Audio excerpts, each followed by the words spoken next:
Hello again, I'm Eric. And I'm Melissa. And this is going to be a very special video for me. It turns out 25 years ago, this Christmas, I got my Sega Master System.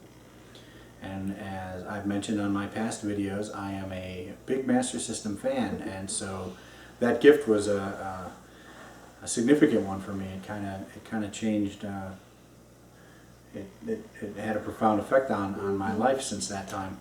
And I can't believe it's already been 25 years. So what I thought I would do to kind of honor that anniversary is make a quick video about my Sega Master System collection, or at least some of the highlights of my Master System collection. And yeah, it would be a highlight. This is just a sprinkling. This is just a portion of it. It's sort of the good parts of it. I do have a lot of loose things, and my full game collection is maybe I'll tack it on at the end. I'm not sure, but I do have a nearly complete U.S. collection. Mm-hmm. How many are you missing? I think I'm missing 6 or 7, yeah. And kind of there's a couple sort of the normal ones people are missing, like James Buster Douglas, and I'm missing Alex Kidd in Shinobi World, and Sonic the Hedgehog. I think I'll just get the European version of that. But there's a couple of common ones that I'm missing too, like I think Dead Angle and Wanted, and there's another one in there. But I do have some European games too, so I definitely have more than the number of Master System games I have is more than the U.S. count, but I have European games and then not some U.S. games. But this right here, this guy right here, is actually the unit that we got in 1988. My brothers and I got this.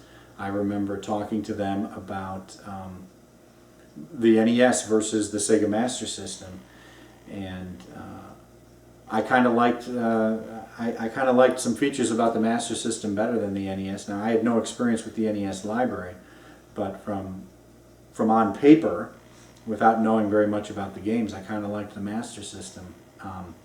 Was this just in like magazines? I saw it in magazines, and then there was actually a demo unit at Montgomery Ward, which is where this system came from. There's actually a Montgomery Ward sticker sealing the box. But I liked that, you know, it had some technical features that were a little bit better. I liked the joysticks at the time actually had little thumbsticks that you could screw into them, and you could kind of turn it into a little thumbstick. Now, by the time I got my system, they had done away with that, and so it didn't end up having that feature. But when did the system come out? It came out in 1986, I think, but I didn't even know about it until the fall of 1988, which is the year that we got it. And then didn't the Genesis come out right after that? Yeah, the Genesis came out a year later, which I didn't know about. We had been playing the Master System for about 6 or 7 months. We got it for Christmas of '88, and we had been playing it until about June or July when I found out about the Genesis, and I was not too thrilled. Yeah. So that, in combination with the fact that I was, you know, busier at school and stuff like that, caused me to kind of I didn't really play it much after 1989, and I didn't get back into it until the mid-90s, about 1996, when I actually I thought it might be cool to I'm in engineering, and I thought it might be cool to write a program to play these Master System games on a computer. And so I started looking up technical information about the Master System and discovered that I wasn't the first one who had that idea. Not only had people had that idea, but they had already created these emulators for the Master System. And so it was kind of getting back into the desire to write an emulator and play these games on my computer that got me back into console gaming. I had been playing PC gaming for the early 90s. And the emulators at the time were not very good. They were, at least not on my computer. I had a 486 even in 1996. And they weren't very good on my computer, so I decided, you know what, I'm just going to go back and start getting the actual hardware again. And that's kind of what got me back into console gaming and retro gaming. I mean, 96 maybe, you know, that's kind of pushing it for retro gaming, but I hadn't even had a Genesis at that point, and so That's what kind of prompted me to get, we got a Genesis, our first Genesis in 1996, and then we got a Nintendo in 1997. I kind of mentioned that in one of my previous videos, but it was kind of getting back into maybe trying to write an emulator for the Master System to get back into console gaming, and I did write one. When was the last time you worked on that? Well, now that we have kids, I haven't worked on my emulator in a while, but it's still something I'd like to get back to. But yeah, you used to work on it quite a lot, off and on. You know. Yeah. You'd go for a while and then you'd stop. And yeah, like I said, since I've known you. Since 1996, Yeah. I've been working on it for, what is that now? 17 years. Yeah. So yeah, it's I haven't worked on it in about the past 6 or 7 years, but it's still out there. You can probably find it. I don't know if I'll mention the name, but you can find it out there. If you want, you can ask me what it is, and I'll tell you. It's not a well-known Master System emulator. There are better ones out there, but it's got some neat features, and it runs natively in Windows. So anyway, this is the actual system that we got. I discovered a few weeks ago that it doesn't actually work anymore, but it is in here. It's complete. I've got it in all the bags and everything like that. Box is still in pretty good shape. It's got all the original styrofoam. I'm not going to take it out. I'm trying to pack this stuff, get this stuff stored, but I do have my original Sega Master System complete in box. So yeah, I'm very, very happy to have that. And this was the first game I ever bought with my own money. I bought it for the Master System in January of 1989, so a few weeks after we got the Sega. And so this game's always kind of been important to me. It was one of the games we saw at Montgomery Ward. This is my original copy. I never got rid of this one. Did you get any games when you got the system? Oh yeah, when we got the system, it came with Hang On and Safari Hunt built in. Yeah. It's actually built into the boot ROM. The Sega Splash logo comes up. That's a ROM that's in the system, and at some point Sega decided it'd be cheaper just to make that ROM bigger and put the games on there than put a separate cartridge in there. So this one has Hang On and Safari Hunt built in. Some of the other ones, like the Master System 2, which I have one over here, has Alex Kidd built in. And the Alex Kidd built into this one is slightly different than the one that's a cartridge. This one has Alex Kidd eating a hamburger, whereas in the cartridge version he's eating a rice ball, which I had no idea what that was when I was a kid, but that's what it turned out to be. And then I've got some other sort of prize items, I guess, in my collection. I do have a copy of Golden Axe Warrior. I originally only had the cartridge and no manual and a scanned image, but I rebought it complete, and I think I still have a cartridge lying around somewhere, so I'll have to get rid of that because I think this game is desirable. And this one I actually modified. I took this cartridge apart and put in I removed the battery and put in a battery socket and then put the battery back in. So now if the battery ever dies again, I can simply open the cartridge, pop the battery out, and stick it back in. So I actually have a couple of those sockets, and I'm probably going to go through some of my other battery games and put sockets in them so I can swap the batteries really easily whenever they die. Govelius, this is not a game that I had. My friend had it. I was actually able to convince not only my brothers, but my friend, my best friend at the time, that the Master System was the way to go. So he and I were like the two people in the city. There was two other guys that we found out about eventually, but for the most part, for me, we were the only ones in our town that had a Master System, and he got Govelius. And I remember recommending this to him because this was supposed to be the Master System version of the Zelda. It's not quite like Zelda. Golden Axe Warrior is closer to Zelda, but this is a fantastic game. I love the music in this game. I love the whole thing, and eventually got this. I got this in the winter of '96, shortly after we got back into games. It was like a precursor to eBay.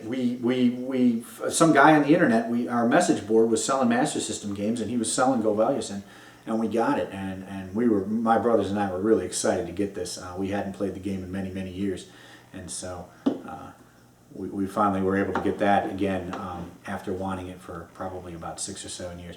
Miracle Warriors, this is the first RPG I ever played.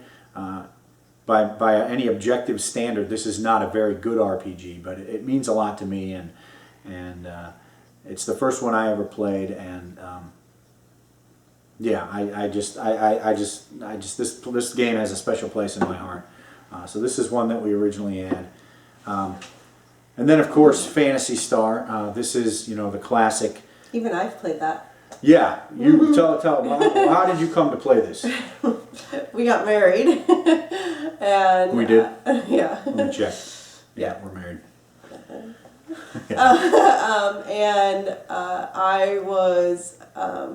I had moved out here with you. Yeah, you were originally and not out here. We moved out to Oregon. Nobody. I didn't have any other family, so I was sitting at home, and you were like, "You should play Phantasy Star. It's a really good game." And I was like, "Okay." Okay, and I was right, right? Yeah, it's a great game. And yeah. And then what did you do when you won Phantasy Star? And then I played Phantasy Star 2. And then what did you play? And then I played Phantasy Star 4 because, as any schoolboy knows, Phantasy Star 3 is not worth it. No, I told her don't worry about 3. We skipped 3, and then I think I had her try to go through Chrono Trigger. Yeah. Which we never completed because we moved again. Yeah. But anyway, Phantasy Star. This is one that I got in a. This guy back in 1997. My brothers and I still know his name. I still know the music. You still? Yeah, I still sing this music. I'm like hearing it right now in the shower. But this guy back in 1997 was selling about 100 and some games, which is where I got the bulk of my collection. Is that at the pawn shop? No, I haven't mentioned the pawn shop yet. But after the pawn shop, so I'll talk about the pawn shop. So my brother and I, we were down at school, and this was about 1997 now. So we had kind of been starting getting into the Master System again, and we've been calling around some pawn shops, and we found one that was really just 2 blocks away from our apartment. And they had like 30-some Master System games. We called them up and we said, "Hey, do you have any games for something called the Sega Master System?" And I think today's your lucky day. And we were really excited. We went over there, we got 30-some games. Phantasy Star wasn't one of them, but it did come with Missile Defense 3D, but no glasses. And we kind of thought, maybe those glasses are over there tucked away somewhere after all. And so we went back and we did find the glasses. Mm-hmm. But anyway, there was Pawn Shop Day. That's kind of what we call it, where we went from having like a dozen Master System games to over 30. Mm-hmm. And then later in the summer of 1997, we had a guy who sold us about 100 games for about $120. We kind of knew at the time that we figured, you know, there was Phantasy Star and a couple of other really desirable games in there, but we kind of figured he's going to want to sell this as a bundle. So we offered him a bundle price, and he went for it. And we got like 100-some games. That was unbelievable, including Phantasy Star. So I did play Phantasy Star for the first time in 1997, and obviously it's one of my favorites. Quickly, I'll go through the rest of these. R-Type. This is another one that my buddy had. Always wanted this game. I think this is one we got in that big bundle from that guy. He actually had the European version, and some point later on eBay I went and got the US version. Shinobi, another one I didn't really have as a kid. My friend had it. My friend and I, the day I bought this, he bought this. And I remember thinking, Shinobi, I mean, that's an arcade game. That's going to be quick. It's going to end. I was looking for games at the time that were more like, they weren't really going to have it. They were going to be more like an Atari game where it was going to have a high replay value. But boy, was I wrong. I mean, Shinobi is a fantastic game. Really wanted to get this one, and this came in that bundle in 1997. And then Wonder Boy 3. This is one that we had originally. I got introduced to it from my buddy. This game just grows on me. Every year that goes by, I think more highly of this game. It's just a fantastic game. It's my favorite in the series. This is just one of the perfect platformers as far as I'm concerned. And of course, there are other games that I didn't bring down here. I've got Power Strike. That was one that I got back in the day. I had heard about it through some of these Sega magazines here that I got. Some of these I got after the fact. I think I started with the Altered Beast one, issue 7. At some point later, I also got the original #1 issue. But there's what was I talking about? Space Harrier. Mm-hmm. You like Space Harrier? Space Harrier, love Space Harrier on the Master System. That one I don't like. What else was there? Power Strike. Mm-hmm. I actually found that at retail. I know a lot of people, it was a mail order. I saw it in these magazines, but I found it at retail. I found it at Toys R Us, or maybe it was Child World or something. It was one of those stores. But and I remember thinking to myself, hey, you know what? This is supposed to be a mail order only game. What's it doing on this shelf? And it was only $20, and I had $20. So I bought it, and boy, was that a great purchase. Power Strike is a fantastic shoot 'em up. That was probably 1989. Wow. It would have had to have been. It was one of the. It's the second game. I only bought two when I was at that age, but anyway, yeah. There's a bunch of fantastic games, and this is sort of the highlights of my collection. I do have a boxed base system that I got many years later. I have another boxed system. It's another boxed Sega Master System, not as in good a shape. And it has Hang On and Safari Hunt as a cartridge. This one, the base system, has Hang On Astro Warrior as a cartridge. I recently purchased the Sega Master System Encyclopedia. I got the print version because when you're talking about a retro game system, you don't get the iPad version. That seems temporarily it's asynchronous to a print copy seems to be the right way to go. And then I don't know if I mentioned some of these other things. I have a boxed control stick. This thing I actually got in like 2000. It's brand new. It's in great shape. It's brand new in the box.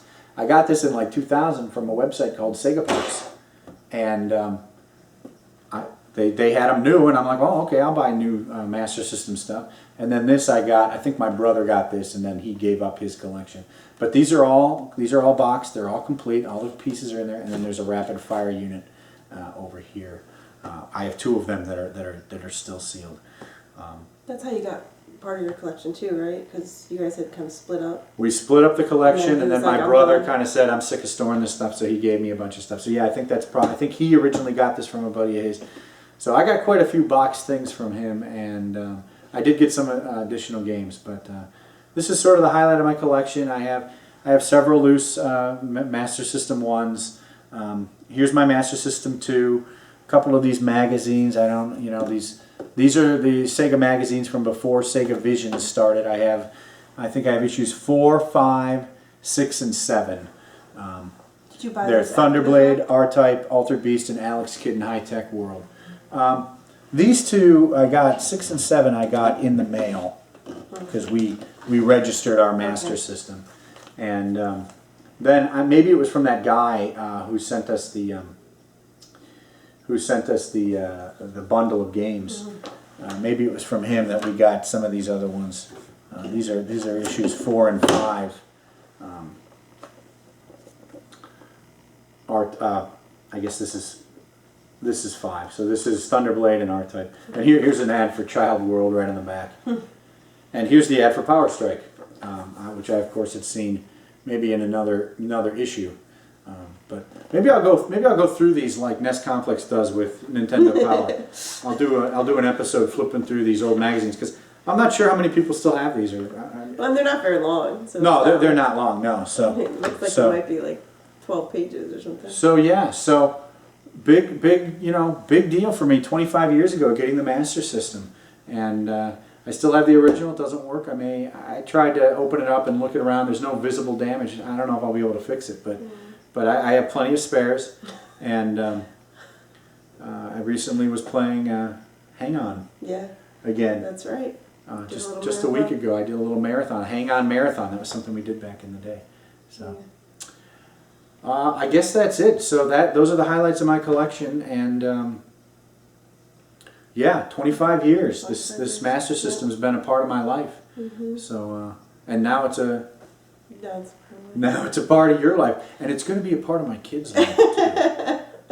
They're gonna have to go for it. I mean, they're into Skylanders. Can you compete with Skylanders? Can Phantasy Star compete with Skylanders? I don't know. It can. I don't know. I think it can. You think so? So, well, maybe we'll start them out on Miracle Warriors. Yeah, maybe. Fantastic.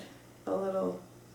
Fantastic. Johnny Millennium, the Happy Console Gamer, did a review of, or did an episode on this game series. It's called Haja no Fuin, and I think in Japan Haja no Fuin came out for the NES too.